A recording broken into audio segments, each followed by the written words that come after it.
Well, my question this afternoon is, have you ever had one of those days where you want to rip the internet cord out of the wall and say, I'm just done with you? Apparently, that's the kind of day that Michael Thomas had yesterday. And when he took it out on Jeff Duncan on social media, I made fun of him for it. Well, then the internet karma gods came back and said, oh, yeah? And made sure I couldn't do any work for like 20 hours. Don't piss off the internet karma gods. We're going to try to kiss up to them and make up for it next on the Dattitude podcast. If you're looking for the latest scoop and in-depth interviews on the Saints, the NFL, the Pelicans, LSU, along with the best bets of the week, then lucky you.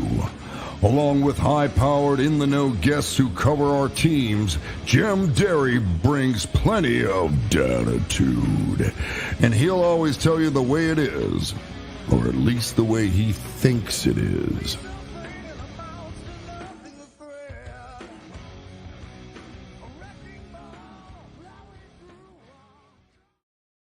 Where you at, New Orleans? And hello to all my friends elsewhere, everywhere out there who, like me, cannot survive without their phones and or Wi-Fi. It has been a rough, I don't know, 20 hours, like I said. But we are here. We were supposed to do the show this morning.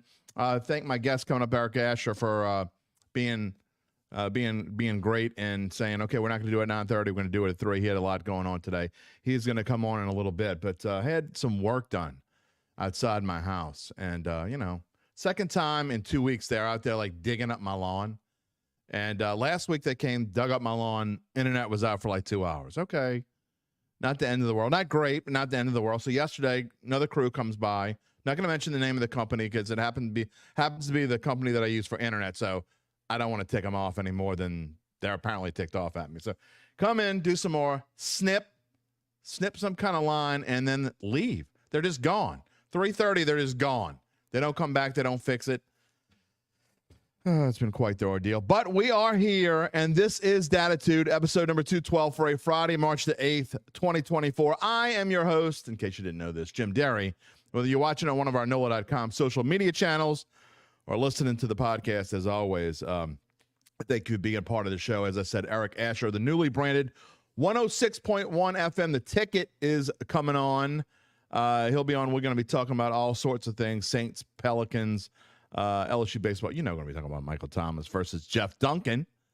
I mean, I know I should have had Jeff Duncan on, but Jeff's not going to come out and rail on my time. It wouldn't be, I promise you, it would not be as much fun if we had Jeff Duncan on. So we'll talk to him about it later on when it kind of dies down. But Eric Asher, the 106.1 FM, The Ticket, I'm going to let him tell you, but it used to be Nash Icon. Those who are prep football fans will remember or recognize the station as the home of Ken Drahan's football reports on Friday nights. Also, UNO sports on the station. They'll still be on there, and Ken Drahan obviously still going to be on there. We're going to ask Eric about what's going on at the station. What about the Saints cap, the upcoming draft, the Pelicans, little LSU baseball if we have time, all kinds of stuff going on in the show. So before we bring on Eric, we will remind you, if you're watching live, you can join in. If you want to type any questions, comments, this show is live. So far, all of them have been live here in the new rebranding of the Dattitude. Type in any comments you want, whether you're watching on YouTube, whether you're watching on Facebook, whether you're watching on X/Twitter. I will see it. I will put it on the screen, and we will talk about it. If you're listening after the fact, or if you have us on your podcast, Apple, Google, Spotify, or wherever you get your podcast, you can send in a comment via email to jderry@theadvocate.com, or you can find me on Twitter, X, at Jim Derry Jr. or the show.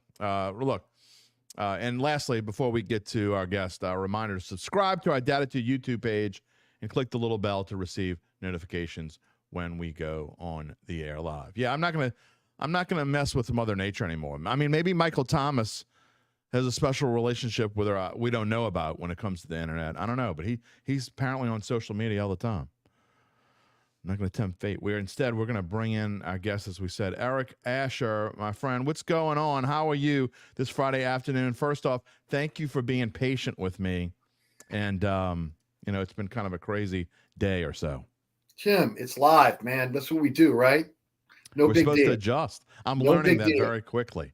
Got to adjust on the fly. Yeah, it was a lot easier when I was just recording shows. Now, you sure that was Michael Thomas that cut that cord, or It certainly could have been Mike Thomas coming out here and he's got nothing else to do. I mean, no, he's got a track record. He throws bricks at cars, so at contractors' trucks, so he's got a little bit of a track record there. He doesn't have a job right now, so maybe he's working for as a contractor for. Well, he's rich. Yeah.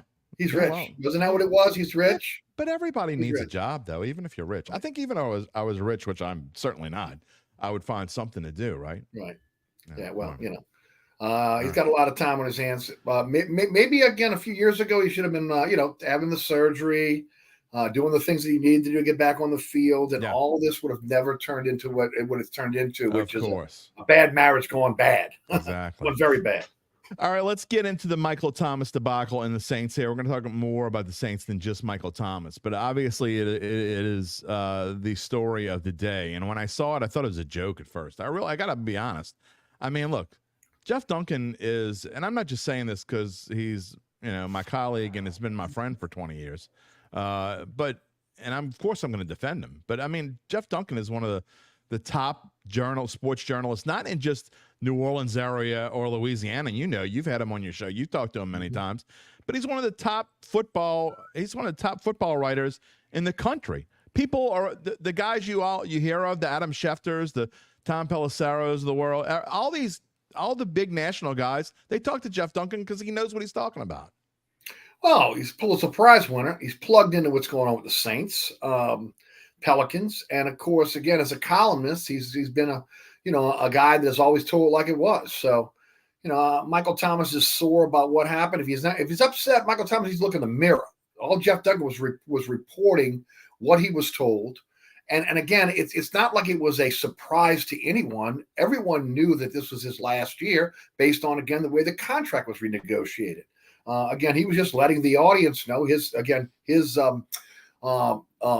readers that when the NFL New Year started, Michael Thomas wasn't going to be a Saint. Now, the question is, again, is that dead money going to be, is he going to be a post-June 1st? Is he going to be a June? Is he going to be a cut right at the NFL New Year? And then they'll dedicate him as a post-June 1st? Because he does have about $20 million in dead money that they got to deal with. From what I was reading from our colleagues here at NOLA.com, I think they have to cut him by Wednesday, or they have to eat a much bigger portion of what his salary was going to be. So I suspect that he's going to be gone. And Mike Guillory says, good evening. Thank God he is gone. I mean, look, we've been through this debate for a while. And for a lot of those out there who might not know what we're talking about, Michael Thomas on yesterday, and I meant to copy this tweet and have it so I could show it on the screen, but I didn't. So I'll just read it to you on @CantonGuard Mike. By the way, 3.1 million people saw this tweet. Jeff Duncan is a hoe. Trying to stay relevant. I'm just reading straight from the quote. Trying to stay relevant, so let's speak on it. The Saints leak information to him to try to ruin players' value. But to see I'm not broke, so I can speak on it. He is so broke, so he need clicks. Go look at all his articles that never end up being true. First off, why? Here's my question, and if I had Mike Thomas on the show, I would ask him this question. But why in the world would the Saints want to ruin Mike Thomas? There's no reason for it. First of all, Mike Thomas has ruined Mike Thomas, okay? Mike Thomas has ruined Mike Thomas because he can't put down the Twitter or the X, okay? That's the way he expresses himself. Again, he's ripped his team. He's ripped his quarterback. Now he's ripped a journalist. Michael Thomas, if he would have had this surgery when he first got injured, instead of sitting out and saying, I'm going to let it heal on its own, we wouldn't be here right now. Okay, we wouldn't be here right now. Again, he probably would have been back on the field. He would have been productive instead of, again, for almost 3 to 4 years where, again, he was rarely on the field. And when he wasn't, he was a distraction to the team. Michael Thomas made his own bet at this point. And to me, what doesn't make a lot of sense is you're auditioning for 31 other teams. They don't want, again, a guy that used to be, that is an injury-prone player now that can't get on the field, to possibly be a locker room cancer. Exactly. And that's what he comes off as. When again, nobody wants anybody giving a narrative on the locker room on X. Harley Warner says, go get OBJ and let him wear 13. I don't think 13's getting retired anytime soon, No. Harley. So they can get whoever they want to wear 13. I don't think it's going to matter much. You look at the numbers on the left hand of the screen. Put his stats up there, and I talked about this. I'm a frequent guest on the Final Bet Show, and one of the things we talked about in July, and Juan Kincaid asked me what I thought about Michael Thomas going into this year, and I said I thought the Saints would be happy if he was a guy who caught like 50 passes and had like 500 or 550 yards and, maybe 5 or 6 touchdowns. And that's pretty close to what he did. Now, he didn't play the last 6 games of the year. He had a very good opening to the season. But you just don't come back from missing time. And 2016 and 19, when he was a world-class receiver, arguably the best receiver in the NFL, with Drew Brees, by the way. 463 receptions, 12 yards, 33 touchdowns. And then from 21 he didn't play, 22 and 23, a total of 105 receptions, 1,057 yards, 4 touchdowns. I don't know what he thinks he's going to be, but he's never going to be anything close to what he was before. It just doesn't happen.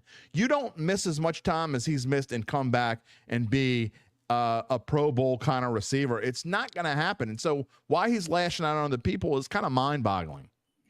No, it is, Jimmy. Look, let me tell you something. There was every opportunity for him to be successful in this offense. They needed a possession receiver, okay? And again, once again, couldn't stay on the field. So, maybe there's a team out there that's looking for a possession receiver, but at the end of the day, as I mentioned earlier, why do you go to Mike Thomas, a guy that's been often injured, a guy that's been a headache in the locker room, a guy that's going to, again, if things go bad, he's going to lash out on social media. Correct. I'd move on and go with someone else. So if anything, I know he's burned the bridge to the ground with the New Orleans Saints, but 31 other teams are looking at that. And it's not like he's the Michael Thomas of old, where, again, teams are lining up to be able to get Michael Thomas. Michael Thomas is going to, if he does get picked up by a team, he'll play on a minimum contract. And again, he's got to hope he can make the final 53 at this point. Here is the proof that, and I'm going into the story now that we wrote. Let's see, Matt Paris wrote it yesterday on NOAA.com/sports/Saints. The reason why he will be cut, let's see, March 13th is what? That is Wednesday. Because the 15th is Friday. So either Wednesday, Thursday, or Friday, he will be cut. He's got to be cut by Friday. Wednesday's the earliest he can be cut. And if he is not cut by next Friday, $119 million of future bonuses would become guaranteed. So that answers that question. I think to your question about, I think he is going to be a post-June cut official, but he can be released by Friday. So he'll be released at the NFL New Year. He'll be designated as a post-June 1st cut. They can have 2 per team. The question is, it'll be him. Will it also be Jameis Winston? They're going to try to get the players with the largest bonus that they have to account for, that they're going to split over 2 seasons. So they'll amortize that bonus. In Michael Thomas's case, it's $20 million, so that's 10 a year. Right. And he won't be the last cut, by the way. No, he won't. We just saw Marcus May, who was cut, who again was going to be cut as well. It doesn't look like he'll be designated post June 1st. He'll probably go up against the books immediately. All right. Well, I have no ill wishes towards Mike Thomas, but we've been talking for 2 years about they should have cut him before last year. I understand what they were trying to do, and a lot of the problems the Saints have had is I get that they were surprised, shocked, whatever word you want to use, when Sean Payton left. They kind of didn't know what to do. I know your thoughts on Dennis Allen. I've heard you talk where you stand on Dennis Allen and Derek Carr. But this team tried to stay under the realm of Sean Payton's arm without him being here, and that just doesn't work. It just doesn't work, Eric. And I think Dennis Allen, if he's going to have any success, and we're going to find out soon, but they got to let him be his own man, and we're going to find out in a hurry. I know the majority of the people watching this show don't like Dennis Allen. I get it. I was all over him at the end of this past season, but at this point, we got to move past it. If you're a Saints fan, you got to hope Dennis Allen succeeds. It doesn't do any good to wish ill will towards the Saints, but he's got to be his own man now. And one of the things to get rid of Michael Thomas, again, something they should have done before last year, and I understand why they didn't, but it's good to see this team is able to move on a little bit, and they've got to make moves. Well, they're doing that now. I mean, last year he basically again replaced the entire defensive staff. This year replaces the entire offensive staff. There are no more excuses. Okay, at this point. Look, he got an opportunity. I understand the direction why they went the direction they went. Again, you have a great system with Sean Payton. You have players that played under that. You thought you had a strong locker room. You still need a strong head coach who, again, is going to instill what he wants to get out of his team, when he takes over that locker room. And, again, I think he's an incredible defensive coordinator. I just think based on what we've seen in his career as a head coach, he doesn't have what it takes to be a championship head coach. Now, he'll get every opportunity to be able to change that narrative this year. And there are no more excuses because he has his own coaching staff now, right? So we'll see. Again, this team, the front office is methodical in what they do in terms of how quickly they move. I agree with you. I said this on the radio show. I've said it on the TV show. Jim, you and I discussed this. I have not heard of one individual in this city, one Saints fan, anywhere from sea to shining sea, that was supporting Dennis Allen. No, wait, I take that back. My good friend Scott Craig. That was it. Other than that, I don't know of anyone that wanted him back. He's back. Now you have to be able to support your team, support the coach. We'll see again how quickly he can turn this thing around if it's possible. Sometimes I wonder if this team, which is just so stubborn, they're stubborn and loyal to a fault. Yes. Sometimes I wonder if they're just like, you know what? You people don't know what the hell you're talking about. We're professionals. We're going to prove you wrong. And they're just stubborn. I mean, so they're going to do what they're going to do. But I agree with you. You got to do what you got to do at this point. With the new coaching staff, Mike Guillory says it will be a better year, especially play calls. We'll see. Clint Kubiak, I don't think he can do any worse than Pete Carmichael. I agree with that. I don't think it's possible. I'm interested to see what's going to happen with Derek Carr next year and hopefully a new offensive line. We'll talk about that in just a minute. But there's no more excuses, though, right, Jim? I mean, at this point, there are. I don't want to hear as we get into the fourth, fifth game that we're still trying to be able to figure out the new system. There are no excuses. You got a whole offseason to figure this out. If I hear at any point during next season come out of Dennis Allen's mouth that we're chopping wood, I'm going to go insane. I'm just letting you know. I'm just telling you that ahead of time. Some other potential free agents that are on the same kind of block as Michael Thomas. And I don't want to be blasphemous. Some Saints fans are going to yell at me for saying this. But, I mean, I think a lot of people figure, and it's likely to happen at this point, that Marshawn Lattimore is going to be gone. But I also think, look, it's a possibility at his age and where the Saints are at this point in time and trying to move on with a new offensive coordinator. Alvin Kamara with an $8 million salary for a running back. I know that doesn't sound like a lot, but wouldn't surprise me at all if Alvin Kamara is also excised from this team. Well, both guys have been very vocal. Okay. You look at Alvin Kamara, they've kind of been the voice in the locker room. I would say this. It's the dead money that again, is going to play into this. Now, they did rework Lattimore's contract that will allow him to be traded again after June 1st, really toward the beginning of the season, the regular season, because then if he is in New Orleans, that bonus will kick in and they'll have 5 years in which to be able to, again, account for that bonus. If he's traded, there's $45 million in dead money that they have to deal with, that they have to, again, split that over 2 seasons. So, again, we'll see, again, how that works out. My question on the Lattimore deal is, I know he's been injured. When he's at his best, he shuts down one side of the field. Are you a better team with or without Marshawn Lattimore? And I would say you're a better team with him. And again, because of the salary cap implications, I don't know if I'd move off of him. And if the Saints did move off of him, Jim, I don't want to hear 3rd and 4th round pick, okay? I'm saying 2nd round pick. You've got to get value from it. If you can get that you have to keep it. Yeah, I don't know that. I get that. I get that. When you look at the league, you probably won't. So I think the Saints are better off holding on to him. As far as Kamara goes, I think you got to give him a shot in this offense. Yeah. Again, I understand the salary. They're gonna obviously, again, they're gonna work his salary once again, and they're gonna spread it, put dummy years on the back end to get under the cap. But I want to see if this offense, what it did for Christian McCaffrey, if they can rejuvenate Alvin Kamara. Now, with that said, I'm still going out and getting a running back. Okay. Jamal Williams was a bust here. Miller was constantly injured. I still think they need another running back. And again, maybe you get a running back that's been in this Kubiak, Shanahan system. Yeah, I think they definitely need to do that. I think they will do that. So, our friend Logan says trading Lattimore would be a huge mistake. I mean, maybe it is, but I'm kind of asking not just, and Dennis Henderson, I'm going to get to your question in just a minute. Kind of doesn't fit in this second, but I'm going to get to you, I promise. I just don't, I'm not necessarily asking what you and I would do. I'm asking what we think the Saints would do. And frankly, I just think they're going to, I think they're going to move on from him. I just do. And look, I don't know that I'm going to be that upset about it either, because I mean, how many games has he missed over the past few seasons? It seems like he's always got some sort of nagging injury, and that's 14 games in 2 seasons. Yeah, that's a lot. Right. I mean, missing 7 games. 14 games in 2 seasons, what he's missed. 7 games with a lacerated kidney, and then 7 games last year with the injury. Yeah.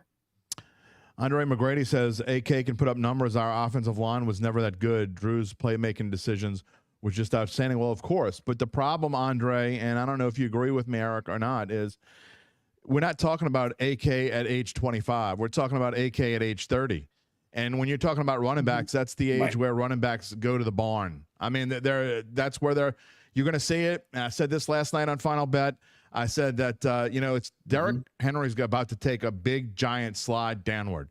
So whoever signs him better have another running back to go with him and take some of the load off him, because he can't carry the ball 225, 230 times anymore. And I think AK is in a similar boat. They're going to have someone, and I'm not talking about Kendra Miller and Jamal Williams didn't do anything. I mean, like, to your point, what you just said about another running back, they have to have another really quality running back to go with Alvin Kamara, because it's just not going to work. Alvin Kamara cannot shoulder a load any longer. Well, Tennessee's already made that transition, right, with Tajee Spears. He took a lot of the carries away last year. In New Orleans, it was supposed to be Miller that was supposed to be that guy, or Williams. Neither one of those guys really should have been Tajee Spears, by the way. Year. Right, what's that? They should have drafted Tajee Spears, by the way. I agree 100%. And look, I know they talked about the knee and everything else. He was much more productive than Miller was last year. Maybe in the long run, Miller might be a more productive back. He's got to stay healthy. He wasn't healthy at TCU. He's not healthy in New Orleans. We'll see how that plays out. But again, McCaffrey was often injured too. And I understand the age difference of what you're talking about when he was traded as opposed to, again, where Kamara is now. But again, this is a very running back friendly offense, especially for a guy that's a skill set like Kamara does. And I'd like to see if he has the ability to be able to, again, rejuvenate his career. If not, then by next year, he will be elsewhere. Yeah, well, that goes into the next topic of conversation, because if you look at Christian McCaffrey, one of the reasons why I think he was able to stay healthy with San Francisco and wasn't able to do so with Carolina is because, frankly, his offensive line in San Francisco was way better. Absolutely. And when you're talking about keeping players healthy, it's not just about production. But you look at Derek Carr, and you can dislike Derek Carr or like Derek Carr. It doesn't really matter. But the fact is that Derek Carr was on his behind a whole lot and nailed. There were games he shouldn't have played. That's the coaching staff's fault. But the O-line is one of the worst in football. I mean, you can look at it any way you want. They're one of the worst 5 offensive lines in football by just about every metric. And if they don't do something to shore up this offensive line, both in free agency and in the draft, then they've got bigger problems. 100% agree. First of all, you got to have the type of players that can play this type of offense in terms of the offensive line, athletic offensive linemen, guys that can get downfield. It's more of a zone blocking offense. The question is, do they have those guys? And I would agree with you. To me, you're hoping in this draft that there's a run on quarterbacks and there's a run on wide receivers early, because that will drop down a very strong offensive tackle class now with, again, the Saints have an opportunity to be able to pick one of the top ones. I think, again, even though it's against their MO, you could probably trade back, maybe pick up some picks, and still maybe get a pretty good offensive lineman that could come in and play for you.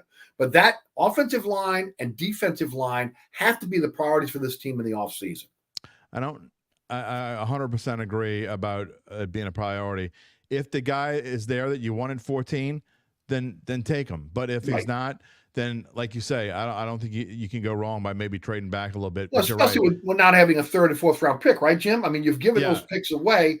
Somehow you have to be able to, again, garner those picks. That's why I've said on the radio show, if they do trade Lattimore, they're trading him for next year's picks. Yeah. So, they may go in and make trades to try to get back in the third and fourth round, maybe get back in the second round this year, giving up picks from next year, their own picks, with the thought that if they trade Lattimore, they're going to get some of those picks back. Lewis says, I'm not sure which idiots are talking about it. It could be me and you. It could be Mickey Lomas and Dennis Allen. I'm not sure which idiots he's talking about. Keep Alvin Kamara. These idiots never played the game. If you're talking about me, it wouldn't be the first time, by the way, I'm called an idiot. I mean, my wife calls me an idiot at least twice a day. It would be my first. Your first? Really? Wow. I'm proud of you, man. That's to go this far in life and not be called an idiot. Look, I'm not telling you what I think. You got to think logistically. And I had this comment with I had this conversation with a guy at poker the other night, and the typical fan is not realistic about what it means when you add everything together. You can love Alvin Kamara all you want, and I get what he's done for this franchise. It's not about what he's done for this franchise. You have to combine all sorts of things: his age, his projected performance, his salary, how much he's going to cost to this team cap-wise, logistically, where does he fit in with Clint Kubiak's system? So I'm not saying to get rid of Alvin Kamara, but I'm saying that there's a path and there's a real reason why you might. And I think that it's absolutely a possibility. So, and I don't think people understand. And when you talk about Marshawn Lattimore and what he's worth, people don't understand. You have to figure in. It's not just about what you see. He's a Pro Bowl. He's a Pro Bowl corner defensive back. He's automatically worth the first round. It's not about what he's worth. You have to figure in the salary and everything that it's going to cost as well. It's not just about how good a guy is. It doesn't work that way. Well, I get that. In Lattimore's deal, if he's traded, it's a nice deal for whoever gets him. Okay. Again, the salary, etc. As far as Kamara goes, with anything the Saints do now, they have to look at the dead money hit. Absolutely. Okay. And again, with Lattimore, with Kamara, these are high dead money hits. Just like, again, Michael Thomas. And you can't get rid of all the dead money again in 1 year. And especially where the Saints are. I mean, thankfully, they had $16 more million again available for them in the cap this year that really helped them in terms of, again, not having to maybe renegotiate more deals than they thought to. Restructure more deals than they had to. Look, we disagree on this one. I want to see Kamara on the field this year. I want to see if he can rejuvenate his career. I want to see what he can do in this. I'm not against it. I'm not against it, Eric. But I do, again. You have to be smart enough to realize he has been injured. He is on the back end of his career. So you have to start grooming a back. Is that Miller or is that another back? No matter what, you have to have insurance in case he goes down. I like what I saw of Miller towards the end of the season, and I know he was hurt for a lot of the year, so I'm not ready to give up on him. But I will say it again, and this is not something I'm using hindsight on. I said it before the draft last year. I said it on the same airwaves last year. Not drafting Tajay Spears was a huge mistake. He would have fitted perfectly with this team. He would have been a great compliment to AK, and now he is the primary back in Tennessee. And he's an Alvin Kamara clone. He could do everything Alvin Kamara could have done in this offense. What I said. Yeah, it's a shame. It made no sense. And a hometown guy and a guy that wanted to play for the Saints. No doubt. Dennis Henderson, again, I'm going to get back to your comment before we move on from the Saints. It's going to be the last thing I ask about Saints, so stick around. But Logan asked a good question with MT on the way out. Does the team target a wide receiver in free agency or in the draft? If so, then who? My answer to that, and I'll absolutely want your opinion on it, Eric, but I don't think the Saints should be wasting a pick on a wide receiver unless it's late. They want to use a 6th or 7th round pick like they did with A.T. Perry last year. Great. I hope your scouting department did as well with whoever you picked then as they did with A.T. Perry, but I don't think they can afford to use a top 3, 4, 5 pick with a wide receiver. So I think it's a free agency kind of thing, if you ask me. And I don't know that you're going to take a huge leap up in the wide receiver department. Right. Let me say this, Jim. Again, when you look at that wide receiver room, Keith Kirkwood, if he comes back, is your senior member. I agree. You need a veteran. Yeah. Look, I know they may look. Yep. Look, Thomas from LSU falls. I mean, there's going to be some wide receivers going to be falling to 14. You cannot get caught up in going after a wide receiver. Okay, you sold the farm for Olave a couple years ago. Offensive line, defensive line. Go in free agent, get a veteran that could be a mentor in that wide receiver room. Preferably someone, again, that knows the Kubiak-Shanahan system. Yeah. And again, maybe more of a possession type receiver as well. It'll be interesting to see what happens there. But again, to me, veteran, stay away from, again, a rookie, unless I agree with you, maybe later in the draft. Early in the draft, big man, maybe linebacker, maybe safety, depending on what you're going to do there. You got to prepare for Demario Davis, and Warren if they get injured or Demario really falls off a cliff because, again, Father Time waits for no one. Yeah. And then on the flip side, what happened with May? Are you going to get Howard? Are you going to keep Howard there? Are you going to bring in another safety in the draft or free agency? But to me, it's a big man draft. You've got to get better up front. It's proof to your point about why you wouldn't draft a wide receiver in the first round. I mentioned this the other day on the show. My son called me and told me how wrong I was about them needing a tackle in the first round. They've got to go wide receiver, got to have another playmaker, and it's just proof that the kids who play Madden spend too much time playing Madden. This is not a game of Madden or college football that Arch Manning didn't want to partake in. It's real football, and they need. You win in the trenches. Yeah, in the NFL, you go as far as your offensive defensive lines take you. No doubt about that. Kiki Greens wants to know if the Saints going to try to get the quarterback from LSU, meaning Jay Daniels. No chance, Kiki. No chance. They would have to trade way up. They would never do it. B, the Saints just don't draft quarterbacks. It's not who they are. C, they're married to Derek Carr for at least the next 2 years and probably 3. Even if you hate it, it doesn't matter whether you like it, I like it, Eric Asher likes it, Gabe Henderson likes it. It doesn't make a difference who likes it. It ain't happening. Your Derek Carr is your quarterback, barring injury of these New Orleans Saints, for at least 2024 and 2025. Get over it. All right, before we move on from the Saints, I want to ask you, Dennis Henderson asked me this question about 10 or 12 minutes ago.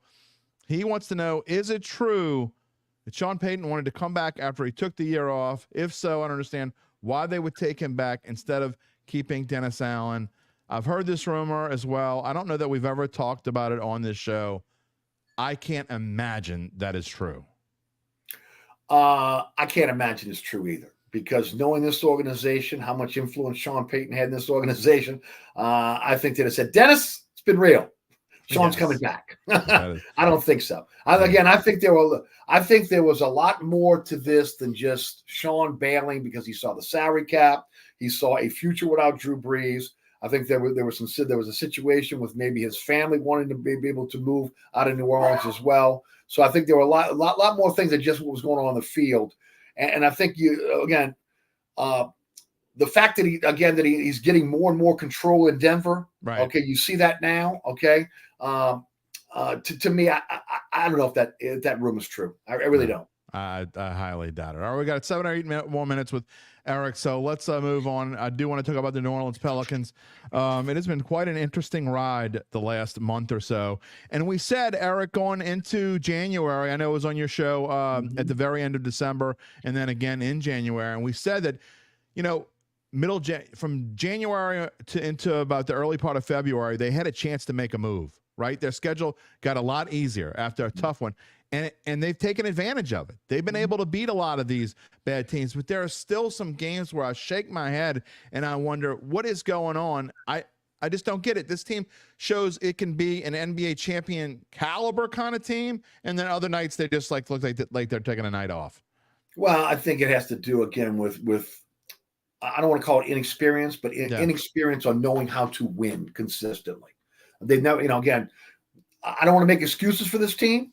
But again, when the big three have not been together more than 10 games last season, and now we're seeing those guys kind of gel, I think a lot of that, again, when you see games where, you scratch your head because they took the night off, games that they should have won. Again, that's about maturity. That's about growing as a professional. And look, This team, I think, is growing every week now. I think from game to game, I think you're seeing it. I think you're seeing it again from guys like Trey Murphy, from guys like Herb Jones. How again their games have expanded.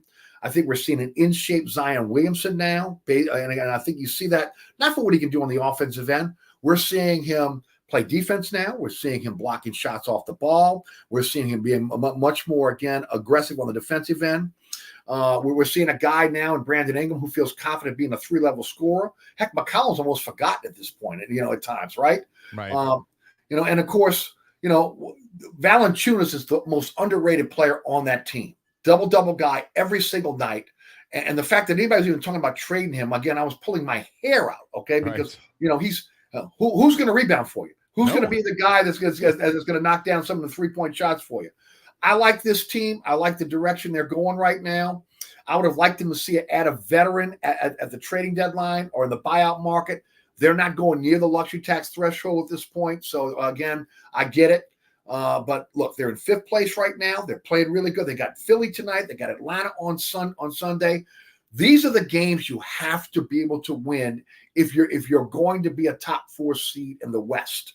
And again, hopefully, we'll see that. We saw them get a hiccup again against Miami, against Chicago, and then of course in Indiana. But they came back strong again, beating Indiana at home. That's and again they played really well over the last 2 games. There's no doubt about it. As you look and see where they are, 6.5 games back in the West with a chance. I don't think they can get past 4, but I think absolutely they could catch the Clippers. I agree. Talking to David Grubb the other day, I asked him this question. I want to ask you the same question. By the way, before Dennis, thank you so much. Thanks for answering. He's thanking us for answering the question. One of the few reporters that he listens to for saying stuff. We appreciate you for watching the show, especially this new brand of show that we're doing here. As we try to rebrand ourselves. We're going to speak about rebranding before we let Eric go in just a minute, by the way. But I'll ask you this question. 7,500 plus 7,500. I know you don't talk a whole lot from the betting aspect of things, but Eric, I got to ask you, it seems to me like if you were out there and just a regular NBA fan looking for a value, I'm not saying the Pelicans are going to win the NBA championship, but just winning the conference championship at 28-1 and an NBA championship at 75-1, I'll take that all day. It seems like a value to me. I think they have a decent chance of these middle teams. I think they have a great chance to make some noise in the playoffs. Oh, I do too. And look, a lot of it depends on matchups, right? I mean, it's always like that in the NBA playoffs. Who are you going to match up against? We'll see again who they'll match up in the playoffs. But this is a big step for this team. Again, getting into a 7-game series, possibly winning a 7-game series. And look, the longer you're in a series, the longer you're in the playoffs, the more confidence you're going to get. This team has talent. It just doesn't have experience and then confidence at times. Again, so we'll see again how this works out with them. But I'm with you. If I was a betting man, I would be betting along the lines you are. I'm a betting man. I know you are. Not as much since the Super Bowl. I've actually taken a little time off of betting. It really kind of hurt. I don't get hurt a lot by picks that don't hit. I mean, everybody loses. I had a pretty darn good year in my NFL picks column, but that one kind of hurt because I had that one in the bag. I was counting, I was going to win that one. It didn't happen. I got Patrick Mahomes, as a lot of people do. All right. You look at the upcoming schedule at Philly, at Atlanta, as you talk about, then they come home for a 3-game stand. Got some interesting games. Schedule gets a little bit tougher again. It does. It gets a little tougher again. So I think we're going to find out a lot about this team over their next few games. And Jim, shouldn't you though? I mean, again, when you've 100%. got 20 games left in the season, March at this and April. point, you need to find out who they are. And March and April. They're 4-3 since the All-Star break. They let a couple go. They really should. They should have beat Miami at home. Again, out physical after that brawl. Chicago saw that. They came. They out physical the Pelicans. Well, if there's an Achilles heel right now, it is maybe the lack of physicality on this team. Okay, right. And you hear Willie Green again imploring them to be a more physical team. Because let me tell you something. Playoffs, we know, are called different, and it's a much more physical game. It's a much more half-court game. It's why the only real question I have about this team is, will the point forward position work in the playoffs, or do you need a true point guard? Okay, but when things tighten up, when teams have the ability to go from game to game plan on you, again, they're going to take away the things that work. Again, if they put pressure on Zion or pressure on Brandon Ingram, can they get the offense flowing? That's a big question mark. And again, when you look at this team, where's the point guard on this team? Dyson Daniels is a guy that is injured, and is he really a point guard at this point? Yeah, I don't think. CJ McCollum, he's more of a 2. You could talk about Najee and again, who's kind of more of a 2 or 3. Alvarado coming off the bench is a true point guard. It'll be interesting to see again how that plays out. Right now, it's working out great. Okay, both when you look at the big three, they're willing to pass the basketball. Zion has accepted that point forward role, and again is giving up the basketball, is getting his guys in a position to be successful. I just wonder if it's going to happen, if it's going to work in the playoffs. I don't think you're going to change too much right now because it seems to be working, as you said, and I really like what Willie Green has been able to do. Me too. Over the course of the last 2 months, I really think he's looking like he's feeling comfortable, and I think he's a better coach. Oh, he's definitely a better coach. I think he's grown as a coach. Oh, there's no doubt. And it's more than, I think it was kind of a lot of, he was able to motivate the troops, so to say, that first year. Questioned some of his rotations, but I think they're better. They're not quite where I think they need to be, but he's definitely getting better from that aspect. Well, Borrego has been a real addition to that coaching staff. He is. Look, you see the offenses night and day. He is, and look, he's a former head coach as well, right? So you got another head coach on that bench with you.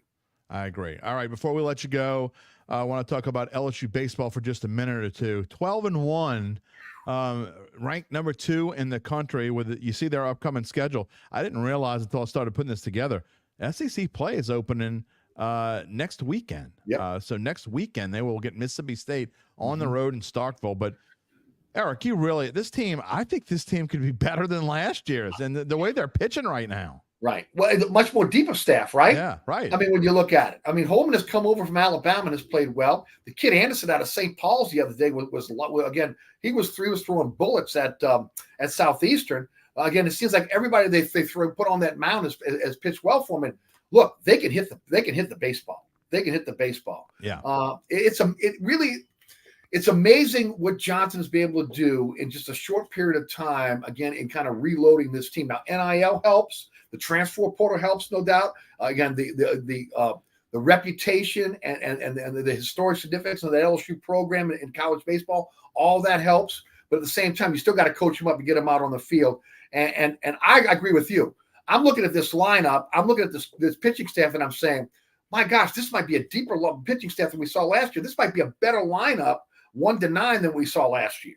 There's no doubt about that. Gabe Henderson points out that their SEC start is brutal, and there's no doubt about it. If you look at it, at Mississippi State, home for Florida, at Arkansas, you're going to learn a lot about whether this team is for real. Although we saw them, the way they played in Texas, we know they're for real. But, you're going to learn a lot about this team the first 3 weeks of SEC play. I'm with you. I agree with you. But again, I do think this team is built for Omaha. Yeah, I agree. All right, before we let you go, I want to talk a little bit about what's going on for you over at 106.1 The Ticket. It's no longer a Nash icon, but I know you're happy about this. And, Kenny Trahan, a longtime stalwart over there and a fixture in New Orleans sports media. Tell me a little bit about what's going on at The Ticket. Well, I tell you, I'm really excited. Again, this is I've been hosting a local radio show, daily radio show in this town for 21 years. This is the third time that I've been on a station where we had a format flip, where we went with Fox Sports Radio and became an affiliate there. Dan Patrick in the morning, Rich Eisen, Doug Gottlieb. You talk about all the great, and I think again when you look at Fox Sports Radio, the host that they're bringing to the table, again, day in, day out, night in, night out. I think it's the best lineup, in the country. Then you add, again, Ken Trahan, what he's doing with his All Access, and Crescent Sports, again, with high school football, baseball, basketball, that's on the airways with us. We're the UNO station. So UNO baseball, UNO basketball are on our airwaves. I'm on 4 to 6 weekdays. It's wall-to-wall sports for you to be able to enjoy from, again, Fox Sports Radio all the way through, again, our local programming in the afternoon. Hopefully down the line here, we'll add some more local programming, which, again, I think is the plan here down the line here. And then, again, it just gives it's an option for the sports fan out there that wants to hear, again, maybe a different slant on what's happening in the sports world. And of course, my TV show on WLA-TV, Inside New Orleans Sports, on Thursday on WLA-TV, on Friday on WLA-TV, and of course statewide on Pelican Sports Television, which you've been a part of, and we love having you on the show as a guest. And of course, you've guest hosted my radio show as well and done a fine job doing that. Well, thank you, and I'm very appreciative of you asking me to do it. Always. I joke it's kind of an incestual thing around here in New Orleans sports media. We kind of all do each other's shows. Yes. But we enjoy doing it. We don't just do it because I feel like I got to. I mean, I enjoy when you ask me. Right. It's fun to do, and I encourage everyone to go out there and check, if they haven't already, to go check out your show and on 106.1 The Ticket and give The Ticket a try, because I heard the first morning, was it 2 Fridays ago that Dan that y'all came on the air with The Ticket, and Dan Patrick last Friday, Dan Patrick gave you a huge shout out.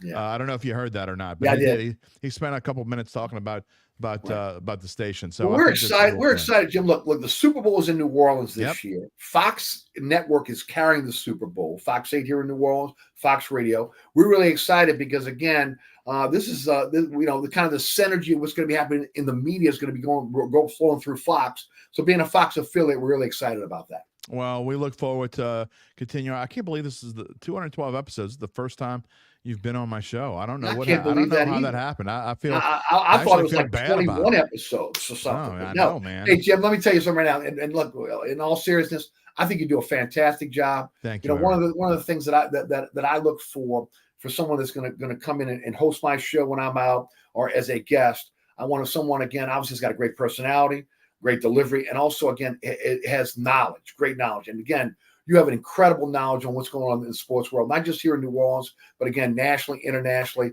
And again, any chance I get, I want to have you on our program. Any chance I get when I get a day off, I'd love to have you sit in. Thank you, Eric. And if I can do it, I'm there. No questions asked. And we'll appreciate you. We appreciate the work together, the collaboration, and we'll talk to you soon. And by the way, congratulations on the podcast and the expansion of the podcast. Well deserved, my friend. Thank you. And hopefully we'll still be here a month, 6 months. You'll be here. You'll be here. Talk to you soon. Thank you, Eric. Thank you, my friend.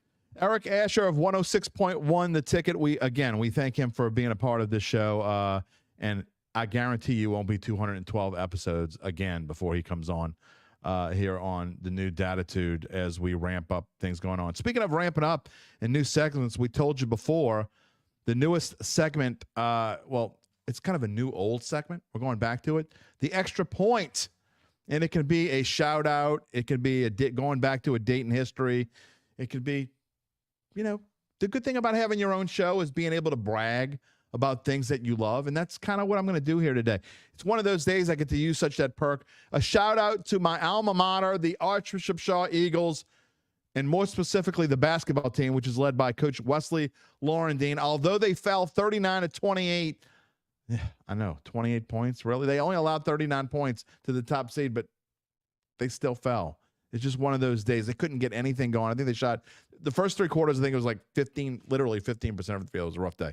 But losing to the top-seeded Madison Prep Chargers, second year in a row in the Division II Select semifinals in Lake Charles. Madison Prep moves on. They will play Peabody tomorrow night in the championship game. But this Eagles team, not just the basketball team, is on a roll. It's the third straight year in the semis for Shaw.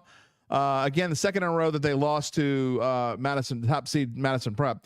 But it's the future's even brighter than it is now for Coach West and these Eagles. They're giving Coach Hank Tierney and the football team a run for their money. Coach Hank brought the Eagles to the semifinals. The wrestling team won a state championship last month. Things are looking great at Shaw. The athletics program on Salesian Lane is in the best shape it's ever been, and I'm talking about ever. And I give a shout-out to Athletic Director Tom Aliff and the Eagles. Things are most definitely looking up on the West Bank. So that's how I was spending today's Extra Point with a shout-out. And good luck to all the teams remaining in the LHSAA. I think we're up straight to the championships. Today and tomorrow are the championship in boys basketball So give that a shout out. By the way, LHSA Network, watched them yesterday, watched the show game on there. And look, they're a semi-competitor of mine as I do, as I broadcast play-by-play for Varsity Sports Now. And look, we do and I'm not just saying this, Varsity Sports Now does a wonderful job covering high schools across the state. But for doing the one game that they do, they focus on the LHSA Network. They can focus all their attention on these one games because they have like this one crew, and they did a fantastic job. Check them out. I think you can get them on Apple, Roku. They're not on phones or iPads yet, but you can get them on any of the TV devices. And it is as professional a broadcast as you're going to find anywhere. It was outstanding. So give them a chance as the LHSA boys basketball tournament wraps up championships today and tomorrow in Lake Charles. All right. That is going to wrap it up for this special Friday afternoon edition. What do you think? Should we keep Fridays in the afternoon? If you want to give me a shout out, jderry at theadvocate.com. I'm interested in your opinion. It's something I've actually thought about. Kind of have. Sometimes, the biggest surprises end up leading to something. There's a reason why you had to do something. And I think maybe the show, maybe it will be in the afternoon. We'll have to see. Right now we're doing Mondays at 11 in the morning. We're doing Wednesdays at 9:30 a.m. And we're doing Fridays. Right now it's at 9:30 a.m., but we may change that. We'll see. All right. I want to thank today's guest, Eric Asher. I want to thank Gabe Henderson back in the green room and helping me out, make it fact check and make sure I don't say anything too stupid. And if I do, at least I could correct myself. We hope you can join us next Monday when I guess will be WWL TV sports director Doug Mouton, who will brag about his trip to spring training in Arizona. And I will be drooling on the air, I'm sure. But we'll also talk Saints, I'm sure, maybe a little Pelicans, whatever happens this weekend. It may come up Monday. Make sure you come back and join us at 11 a.m. Also, a reminder to subscribe to the Dattitude YouTube page and click the little bell to receive notifications when we go live. You can always find out. And you subscribe to the podcast on Apple, Google, Spotify, wherever you get your podcast, and find a replay of the show every time we have one on NOLA.com/sports. We will see you on Monday. Have a wonderful weekend. Take it easy, my friends. If you're looking for the latest scoop and in-depth interviews on the Saints, the NFL, the Pelicans, LSU, along with the best bets of the week, then lucky you. Along with high-powered, in-the-know guests who cover our teams, Jim Derry brings plenty of Dattitude. And he'll always tell you the way it is, or at least the way he thinks it is.